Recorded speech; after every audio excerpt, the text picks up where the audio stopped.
Nigeria's unity in diversity attracts global admiration and wonder, but it has not come easy.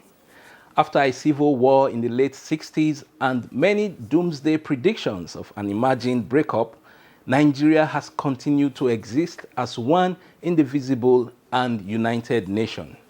At 62, Nigeria continues to wax stronger despite having diverse cultures and creed.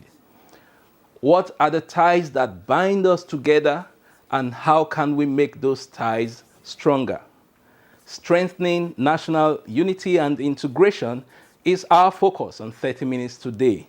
Welcome to the program. I am Itaire Ikben.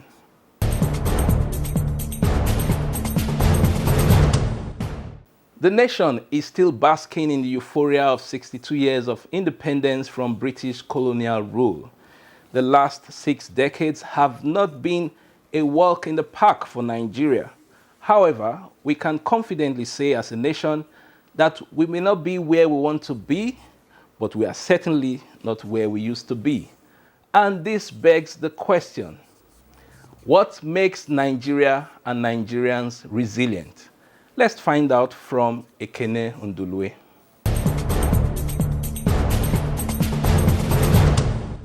It all began as a colonial heritage, a nation of multiple regions, fused together for administrative convenience of the British imperial rule. The amalgamation of the Northern and Southern Protectorates in 1914 saw the union of diverse people, cultures and religion, giving Nigeria its heterogeneous configuration and size. Patriots from different regions of the country fought for the independence of Nigeria, which was granted on 1st October 1960, with the prospect of forging a united front for peaceful coexistence and economic prosperity. Apparently, a land blessed with abundant human and natural resources, Nigeria took its pride of place among committee of states. Nigeria has water resources, which is wealth, land resources, which is wealth, and mineral resources, which is wealth, including the human inhabitant, because Nigerian citizens, as people, are highly intelligent and innovative. When a state has this together, it's called blessing. I think there's no any country in the surface of the earth, on the surface of the earth right now, that is as blessed as Nigeria. Nigeria is a blessed nation, no doubt. You know, the resources and the opportunities that therein within Nigeria, the Nigerian they call it territory, is so massive that would have transformed the country into the giant of nations. But like I said, if you have resources, you have been blessed by these potentials. It takes the quality leadership to transform that to the good of people. It is now 62 years since the declaration of Nigeria's independence, but national integration and unity among the ethnic and religious groups have not been without intermittent challenges. Analysts believe shared values and desire for a prosperous homeland are symbolized across the federating states in the country, but age-long mismanagement of Nigeria's unique diversity has brought about threats to national unity. These threats manifest as separatist agitations coming from parts of the country. The issues around inequality are major drivers of why we have a lot of agitation across the country. And our constitution talks about freedom, equality and justice. And that is where we failed woefully. Why? If there is no justice, there would always be a section of the society who feel that they've been marginalized and excluded and have not been granted equal access to opportunities. And once people feel disgruntled and feel excluded from the space, they would no longer feel that sense of allegiance because the space in itself has not catered to their need. There is inequality when it comes to access to resources. There is inequality when it comes to how we even express our citizenship. So think around the Convention around indigenship. Why should you live in a location for 10, 15 years and you cannot enjoy the benefits of individuals from that space? Why do you need to be an indigene of a state before you have access to specific resources? There are political groups who also look at it that they were not fairly getting what belongs to Nigeria. On that part, the enemy of state also look inward and look at mismanagement of the country and capitalize on it and now call for agitations. It's two ways. There are people who are disgruntled, which these are within the classes of elite, who feel they could not get what they deserve or what they think they should get. Then they can mobilize people into agitations. While on the citizens' lower part, yes, because of poverty and one thing or the other, vis-a-vis, if they understand what the elites are benefit from within the country, all of us reside, it now lead to agitations across this country. Have you traveled, across Nigeria? Do you travel to road? Have you gone through Lokoja to Ibadan? Have you gone through through us Enugu Ezike to see the kind of beauty that God has given to Nigeria, but the kind of untapped resources that we have and potentials that would have transformed the lives of our people? So you now know that this fault is not actually the fault of the environment of one side, but the fault of people who have decided to be greedy and use religion and use tribe in order to subdue the other tribe, and becomes, people now start to play superiority of tribes, and that is alone has even made those who are minorities looking more inferior to the others who feel they are majority. But people now start to drive our idea, our purpose, towards getting those leaders that are qualified, not minding where they come from, getting leaders with competence, leaders with character, and leaders with capacity. Then Nigeria will prosper.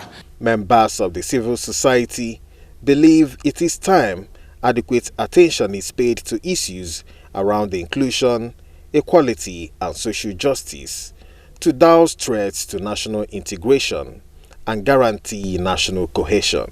We must begin to look at ourselves as a people of a nation. I should be able to feel protected, whether it is an Igbo man, a Yoruba man, a Hausa man, a Gwari man that is in power. But if I feel that if a Yoruba man is there, he will protect Yoruba interests. If a Hausa man is there, he will protect Hausa interests. I won't feel comfortable. The nation cannot be integrated in such a manner. Threats to our security, these things we have them on equally. They don't discriminate. So why are we discriminating against ourselves when we could have, we should look at ourselves as people faced with the same environmental and social challenges? I've traveled to the 36 states, not just the state capital. I've been to the nooks and crannies, and I've met people, and we all have a collective value, deviate from religion or ethnicity. And I believe that if we invest more to travel, to know Nigeria, to see Nigeria, we would appreciate this country, and we would give our life for this country to ensure that she continue to grow and prosper and blossom. I believe that there's a unique opportunity now. This is a campaign season. There's a lot of politics. But let us focus on the issues that affect us. How can we create jobs? How can we stay united? How can we ensure that we have good health care, education?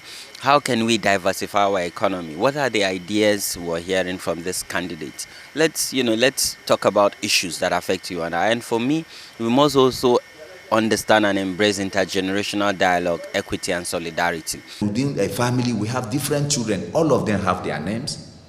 That name that the father has given you is not to divide you, it's for you to understand you. I'm Mohammed, you are Kande, you are Chinedu. It's for the father to know that this is my son, so and this. So the tribe is not what to separate us. Our difference should be what unites us, is not what differentiates us. So there was God. There was humanity before your religion. There was humanity before your tribe. There was humanity before everything. So what God is after is about humanity. It's not about you are different. That is what we are praying to. Entire country should come together and unite us. Focusing on issues that unite the country rather than those that divide is the message from the civil society. Politicians are accused of deliberately amplifying divisions in the country to score political goals to the detriment of national integration. We're having growing intolerance that has been driven by the politicians who want to continually push division.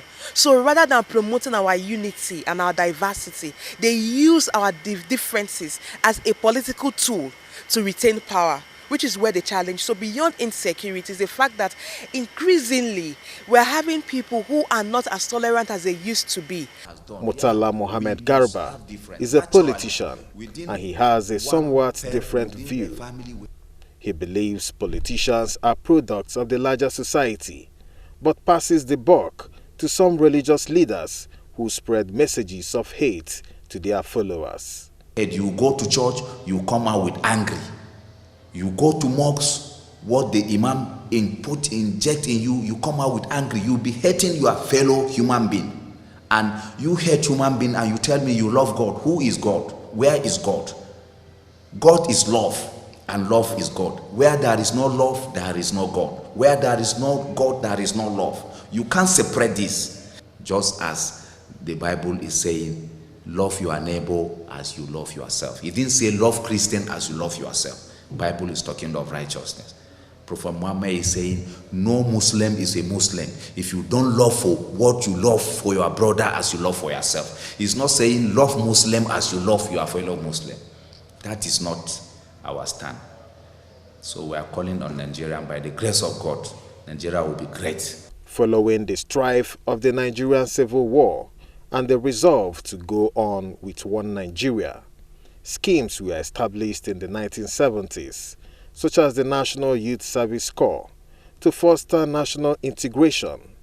But in the recent past, growing intolerance and insecurity hinder youth from crisscrossing the country and experiencing the beauty inherent in other cultures.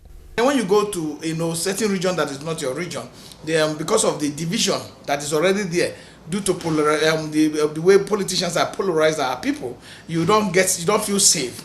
There's a riot there. The first set of people that are killed are those who are non-indigenous. And so parents now start to look out for their kids and where they will go, where they will be safe. But the essence was to do how they call it, national integration, where we get to understand ourselves better, where people get to understand every part of the country and how this country fuse into making, in these communities, fuse into making Nigeria a united country and a united nation.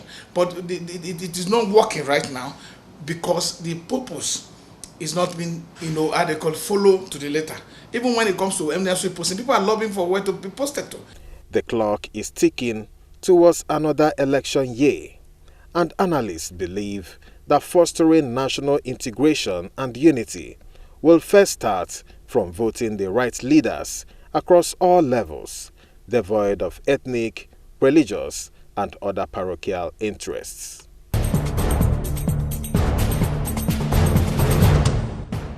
Of course, a Kenyan democracy is expected to further promote national integration with the right set of leaders and policies in place. Now, how can leaders and citizens manage Nigeria's unity in diversity as a critical national asset for our Commonwealth? Thomas Ogbetere provides answers from a cross-section of Nigerians.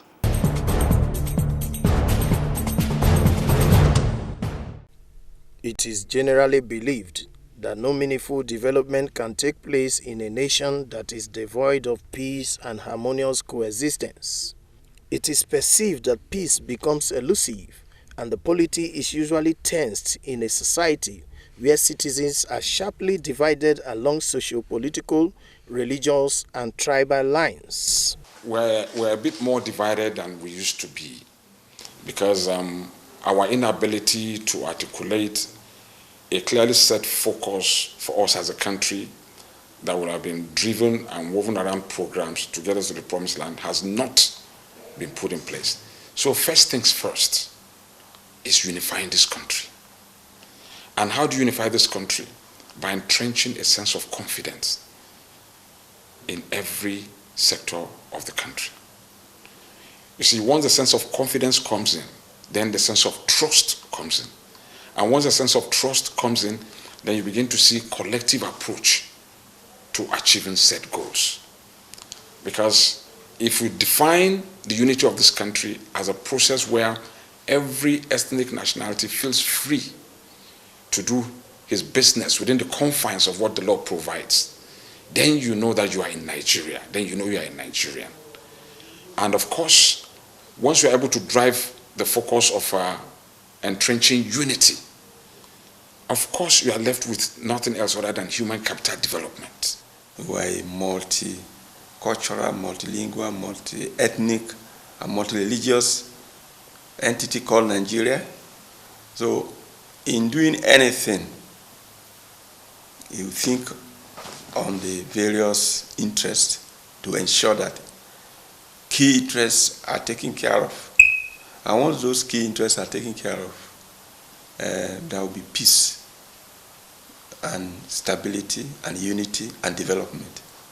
For us to manage our diversity for prosperity, we must live to trust and understand each other.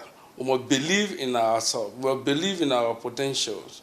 We'll be able to harness and be able to have that positive development. We must have to understand the fact that we must love one another.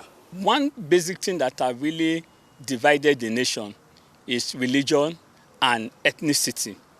And until we're able to grow out of this, focusing more on our strengths, Nigeria is a country of nations. And we are meant to harness the comparative advantage of these nations. But once we don't do that, what we see in return is disunity. And that is why most of the time people think we cannot make progress in Nigeria, because even the daily confession on the street about our country, Nigeria, is negative. We are supposed to start professing positively and saying positive things about Nigeria. Nigeria is globally considered to be a unique nation, having surmounted so many challenges to remain one indivisible country, despite its multilingual, ethno-religious, and socio-cultural diversity. Many analysts regard Nigerians' unity in diversity as a national asset if properly managed for the collective benefits of citizens. If you look at what is achievable on the basis of various ethnic groups, there's no way you can compare it to what we can achieve together as a people under a state and indeed a nation called Nigeria. So no doubt unity serves a key ingredient in development. An effective leadership will manage these diversities. And this diversity will be asset instead of liability. So when you have an effective leader, he knows that you are a multicultural, multilingual, multi-ethnic, and multi-religious entity called Nigeria. So in doing anything, you think on the various interests to ensure that key interests are taken care of. And once those key interests are taken care of, there will be peace and stability and unity and development. It is important we have a government that can be able to integrate the people to harness the potential of the diverse cultural and languages, to be able to put it into use for positive development. What are those unique ties that bind the Nigerians together as a people? And how have these bonds helped to promote national unity and integration over time? An Igbo man can marry Hausa or Yoruba. A Yoruba man can also marry Hausa and Igbo person. Interestingly, the world today is increasingly becoming a village as there is growing interdependence among countries and cultures, courtesy of technology. The growth of information technology has greatly enhanced and accelerated interface and cultural exchanges among people in different regions. Hence, there is advocacy for leaders to capitalize on the strength of Nigeria's heterogeneous configuration to build a vibrant and united nation. The unity that we expect to achieve can be achieved if we seek to drive governance from an inclusive process. When we try to make the government system to reflect the interest of every ethnic nationality. So the foundation for unity, peace, development is justice.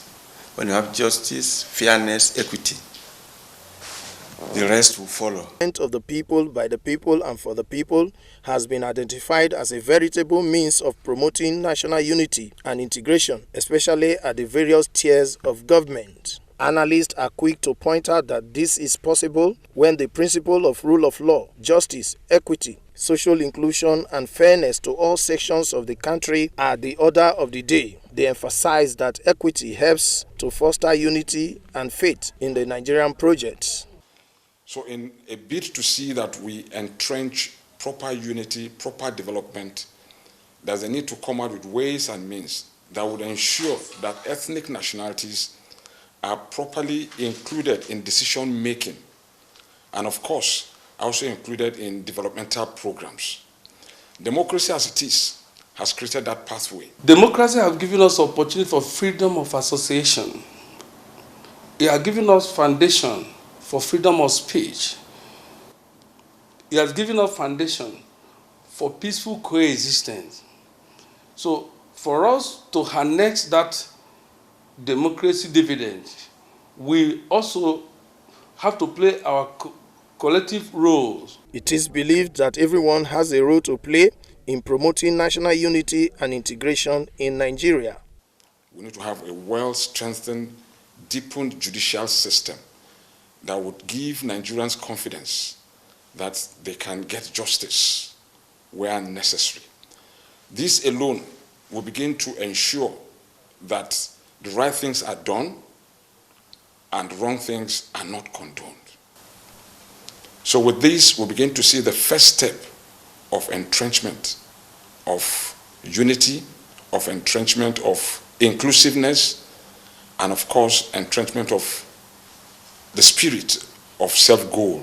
It is in your own strategic interest as a leader to make sure that anybody that is complaining too much in a democratic setup, such people are taken care of. And once you take care of them, they will keep quiet. The people who are galvanize the people to be able to understand the fact that there's need to live one another is our leaders, our political elite, our opinion models, our clergymen and women, those who are in the churches, or in the mosques, or wherever they are, preaching the word of unity. But sometimes, over time, they've been abused. We are meant to work together as one, united, being united, and be faithful. When you are faithful, that means you are hopeful of a better tomorrow at every point in time. Then the progress, the peace we need in the land can only come when there's unity in the land. Everyone seems to agree that Nigeria is a unique nation with great potentials, and there should be concerted efforts from citizens and government at all levels to foster peace, unity, and national integration.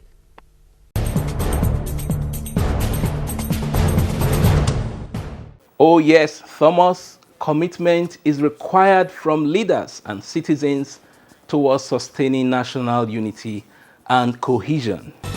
That's where we'll leave it for 30 minutes today.